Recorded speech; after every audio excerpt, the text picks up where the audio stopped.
ඔන්න මම දැන් හදන්නේ රසමරස බිරියානි එකක් හදාගන්න. වීඩියෝ එකෙන් ඔයාලට පුළුවන් රස බිරියානි එකක් මාත් එක්ක හදලා රස විඳින්න.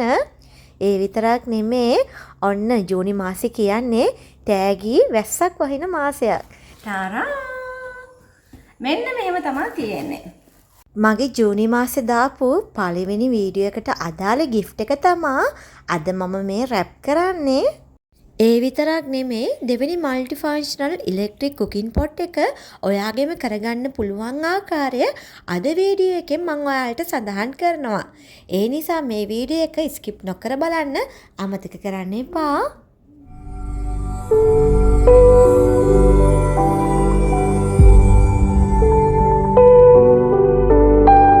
ඔන්න මම දැන් හදන්නේ රසමරස බිරියානි එකක් හදාගන්න.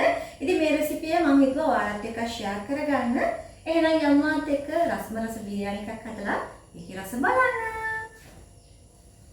මම බිරියානි එකට අද චිකන් ග්‍රෑම් 750ක් අරගෙන චිකන් ටික මැරිනේට් කරගන්න අදාළ කුළු බට් ටික එකතු කරගන්නවා. මුලින්ම මම එකතු කරගත්තේ බිරියානි මසාලා පවුඩර් එකෙන් මේස හැඳි 4ක්. ඒ වගේම ඔයාලා කන සැර අණුව මිරිස් කුඩු එකතු කරගන්න පුළුවන්. ඒකට මම කහ කුඩු ටිකක් රස අණුව ලුණු එකතු කරලා බිරියානි හදනකොට අත්‍යවශ්‍යම දේ තමයි මේ කොරියන්ඩර් ලීව්ස් කොත්තමල්ලි කොළ. ඒ කොළ ටිකක් එකතු කරා. ඒ වගේම තමයි කපාගත්ත තක්කල් ටිකකුත් එකතු කරා. ඊට පස්සේ අවශ්‍ය කරනවා ඉඟුරු සුදු ලුණු අමු මිරිස්. මම මේ වර්ග තුනම එකට කොටාගෙන පේස්ට් එකක් විදිහට අපේ චිකන් එක මැරිනේට් කරගන්න එකතු කරගන්නවා. ඊට පස්සේ බිරියානි එක හදන්න අවශ්‍ය කරන ප්‍රධාන අමුද්‍රව්‍යයක් වන කර්ඩ් මීකිරි මම එකතු කරගන්නවා. මම මෙතන මීකිරි ටිකක් වැඩිපුර එකතු කරගත්තා. මීකිරි වලින් තමයි අපිට බිරියානි එකේ හරිම රස ලබා ගන්න පුළුවන් වෙන්නේ. ඊට පස්සේ මම ඔරිගානෝ ටිකකුත් එකතු කරගන්නවා. ඒ එකතු කරගෙන මේ සේරම අමුද්‍රව්‍ය ටික චිකන් එකත් එක්ක හොඳට කලවම් කරගන්නවා. මේක කලවම් කරගෙන අපි පැයක් විතර මැරිනේට් වෙන්න තියන්න ඕනේ. ඉතින් ඔයාලට පුළුවන් මේක කලින් දවසේ රෑ වුණත් හදලා ෆ්‍රිජ් එකේ යට කොටසේ දාලා තියාගෙන උදේට හදන්න ගන්න.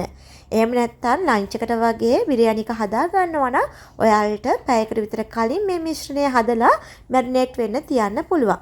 ඔන්න දැන් මම මගේ මිශ්‍රණය හදාගෙන ඉවරයි. මේක මම පැයක් මැරිනේට් වෙන්න තියනවා. ඒ වගේම තමයි මැරිනේට් වෙන්න තියෙනකොට අනිවාර්යයෙන්ම මේ භාජනය කවර් කරලා තියන්නත් අමතක කරන්න එපා. මල් ළඟ කපාගත්ත ඉතුරු වෙලා තිබ්බ කොරියන්ඩර් ලීව්ස් ටිකක් තිබ්බ නිසා ඒ ටිකත් එකතු කරලාම මේ විදිහට මම භාජනය කවර් කරගන්නවා. මේක පැයක් මැරිනේට් වෙනකම් මම යනවා අපේ පළවෙනි විනර්ට. ඒ කියන්නේ පළවෙනි වීඩියෝ එකට අදාළ පළවෙනි විනර්ට හම්බ වෙන gift එක ඔයාලත් එක්ක රැප් කරන්න. ඉතින් මෙන්න මේ මල්ටි ෆන්ක්ෂනල් කුකින් පොට් එක මට පැක් කරන්න කලින් ඔයාලට ෂෙයා කරන්න හිතුණා. කොයි විදිහටද තියෙන්නේ කියලා. මම එකක් අන්බොක්ස් කරලා පෙන්නන්නම් කොහොමද තියෙන්නේ කියලා. තාරා මෙන්න මෙහෙම තමයි තියෙන්නේ. මේ තියෙන්නේ කුකින් පොට් එක ලිඩ් එක තියෙනවා. මේක non stick. ඒ කියන්නේ ඔයාලට පිරිසිදු කරන්න ඔයාලට උයන්න හරිම ලේසි. ඉතින් ඔයාලා දන්නවා මේකෙන් ඔයාලට කුක් කරන්න පුළුවන්, ෆ්‍රයි කරන්න පුළුවන්, ස්ටු දාන්න පුළුවන්, ස්ටීම් කරන්න වෙනම ස්ටීම් කොටසක් තියෙනවා. ඉතින් මේ තියෙන්නේ මේක ඔයාලා ප්ලග් කරාට පස්සේ මෙතන රෙඩ් කලර් බටන් එක පත්තු වෙනවා. ඊට පස්සේ මෙතන තියෙනවා අඩු වැඩි කරන්න. මේ පැත්තට ඒ කියන්නේ හීට් එක අඩුවෙන් මේ පැත්තට වැඩි කරාම හීට් එක වැඩි වෙනවා. ඒ වගේම මේ තියෙන ලස්සනම ලිඩ් එකක්. අන්නහම තමයි අපේ කුකින් පොට් එක එන්නේ. ඊට අමතරව මේ තියෙන ස්ටීම් කොටස උයන ගමන් උනත් ඔයාලට ස්ටීම් කරගන්න පුළුවන්. මෙන්න මෙහෙම. එතකොට මේ තියෙන ප්ලග් ඉන් වයර් එක. ඉතින් මේ සෙට් එක තමයි එන්නේ. මේකේ සාමාන්‍යයෙන් ග්‍රෑම් 250ක වගේ ව්‍යංජනයක් ඔයාලට හදාගන්න පුළුවන්. මේක ගොඩක්ම වටින්නේ බෝඩ් වෙලා ඉන්න කෙනෙකුට. ඒ වගේම කවුරු හොස්ටල් එකක ඉන්නවා නම් ඒ වගේම පොඩි බබාලා ඉන්නකොට බෙරිබත් උයන්න හදිස්සියට ගෑස් වුණාම මොනවා හරි ව්‍යංජනයක් හදාගන්න. ඉතින් ඔය වගේ දේවල් වලට මෙන්න මේ පොට් එක ගොඩක් වටිනවා. ඉතින් හරියම කියුට්. මම හිතුවරඩක් කියුට්. ඉතින් මේක අද මම ඔයාලත් එක්කම පැක් කරන්න තමයි හදන්නේ. මොකද මට පැක් කරලා තිබ්බහම ඊළඟ සතියේ 15 වෙනිදාටම මට මේක පෝස් කරන්න හරි ඒ කියන්නේ කුරිය කරන්න පුළුවන්. හැබැයි ඉතින් මට විනව තෝරලා විනව කන්ටැක්ට් කරගෙන ඒව හරියට වෙරිෆයි කරගෙන තමයි මේක මම එවන්නේ. ඉතින් බලමු කොහොමද මම මේක ලස්සනට රැප් කරන්නේ කියලා. මම රැපින් පේපර්ස් කලර්ස් දෙකකින්ම අරන් ආවා බ්ලූ එකයි පින්ක් එකයි. අද මට හිතුණා පළවෙනි විනර්ට බ්ලූ කලර් වලින් රැප් කරලා යවන්න. ඒ විතරක් නෙමෙයි මේ බොක්ස් එකේ normal එන විදිහට වඩා මම සේෆ්ටි විදිහට බබල් රැප් දාලා රැප් කරනවා. මොකද ඩිලිවර් කරන අතරතුර කිසිම ඩැමේජ් එකක් වෙන්නේ නැතිව ඒ gift එක ඔයාලගේ අතටපත් වෙන්න ඕන නිසා. ඉතින් මේ පළවෙනි විනර්ට යන gift එක ඔන්න ඔය විදිහට පැක් කරනවා. හැබැයි මේ විනර් මම සිලෙක්ට් කරන්නේ 15 වෙනිදාට. ඒ වීඩියෝ එකත් මම ඔයාලත් එක්ක ෂෙයා කරනවා.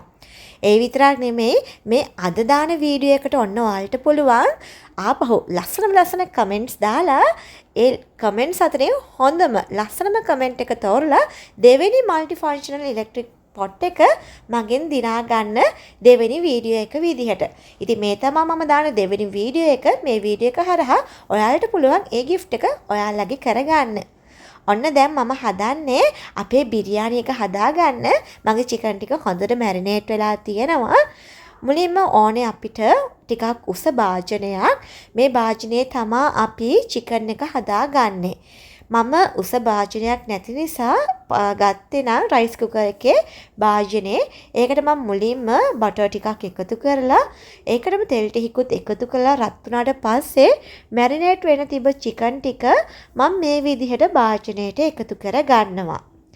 එකතු කරගෙන ඉවර වෙලා ඉතුරු වෙලා තියෙන ඒ පේස්ට් එකට වතුර ස්වල්ප ප්‍රමාණයක් එකතු කරලා හොඳින් කලවම් කරලා චිකන් එකට එකතු කර ගන්නවා.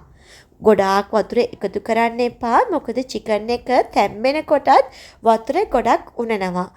චිකන් එක මේ විදිහට හැදෙන අතරතුර මම බාස්මති හාල් වලින් කෝප්ප 4ක් අරගෙන හොඳින් හොදලා පෙඟෙන්න ඉඩ හරිනවා. ඒ අතරතුර චිකන් එක මේ විදිහට උයා ගන්නවා.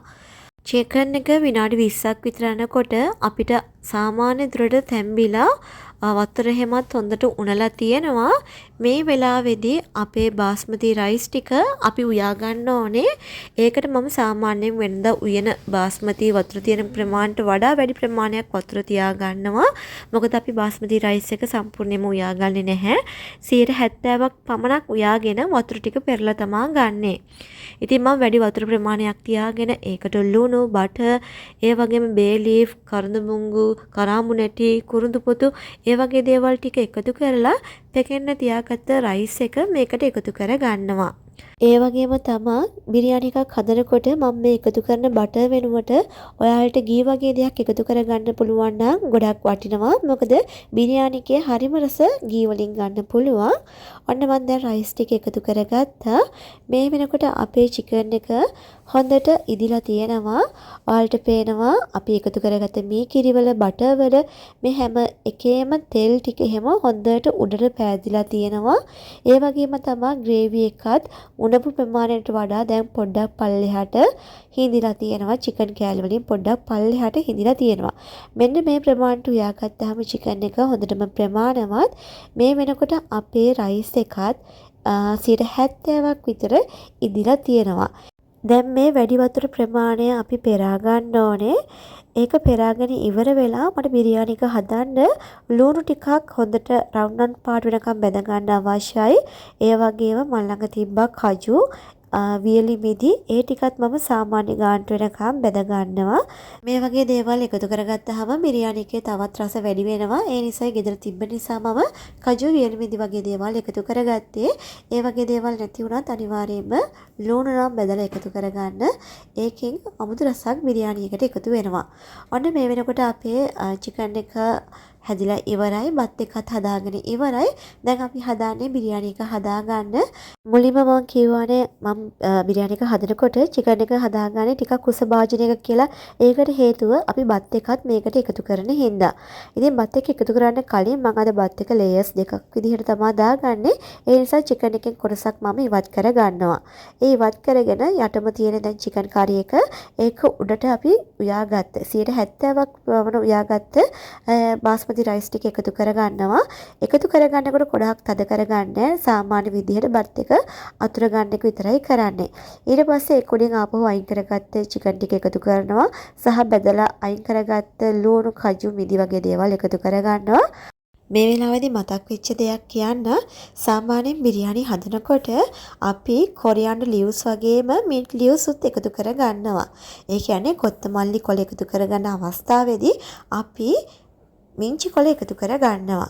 ඒ වුණාට මිංචි කොළ වලින් එන රසට අපේ ගෙදර ඉන්න පැටව දෙන්න කැමති නැහැ. අන්න ඒ නිසයි මම අද මිංචි කොළ මේ බිරියානි එක හදනකොට එකතු කරගත්තේ නැත්තේ.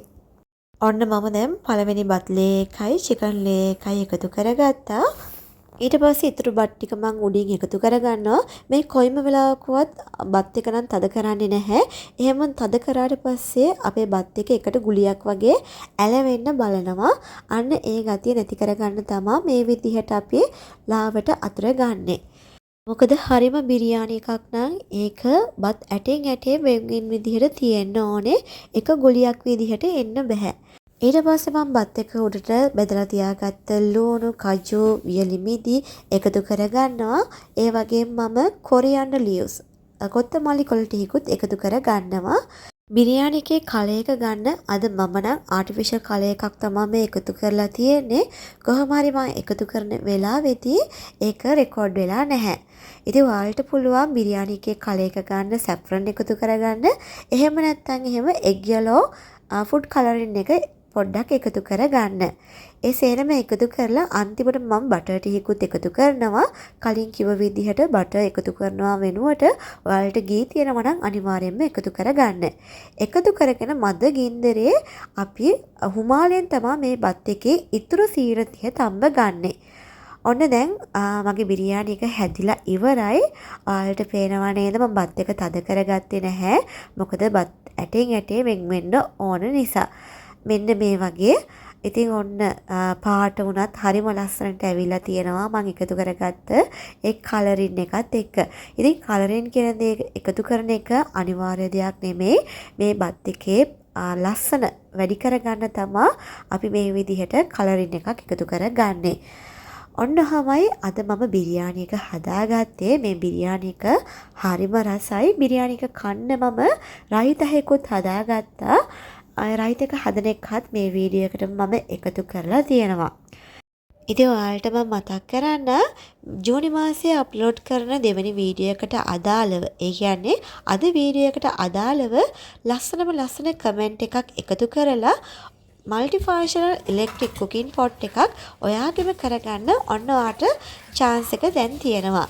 ඉතින් අද 8 වෙනිදා 8 වෙනිදා ඉඳන් 23 වෙනිදා වෙනකන් මේ වීඩියෝ එකට කමෙන්ට් කරන කට්ටියගේ ලස්සනම කමෙන්ට් එක සිලෙක්ට් කරලා මම ඔයාලට මල්ටිෆන්ක්ෂනල් කුකින් පොට් එක ඔයාලගේ ගෙදරටම ලැබෙන්න සලස්වනවා.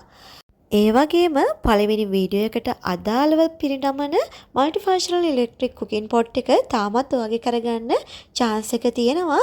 මොකද 15 වෙනිදා වෙනකන් ඔයාලට පුළුවන් ඒ වීඩියෝ එකට කමෙන්ට් කරලා ඒ ටැග් දිනා ගන්න.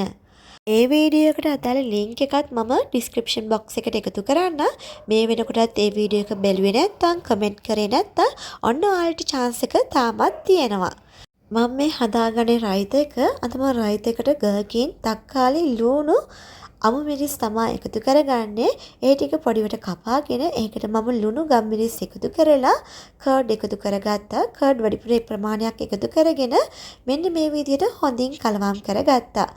බිරියානි එකක් කනකොට අනිවාර්යයෙන්ම රයිත එකක් එකතු කරගෙන කනකොට තමයි රස වැඩිපුර දැනෙන්නේ. ඔන්න ඔය විදිහට තමයි අද මම අපේ ගෙදර ආදරණීයන්ට රස බිරියානි එකක් හදලා දුන්නේ.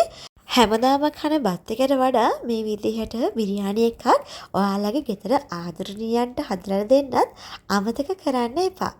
එහෙනම් ගිහින් එන්න. බයි.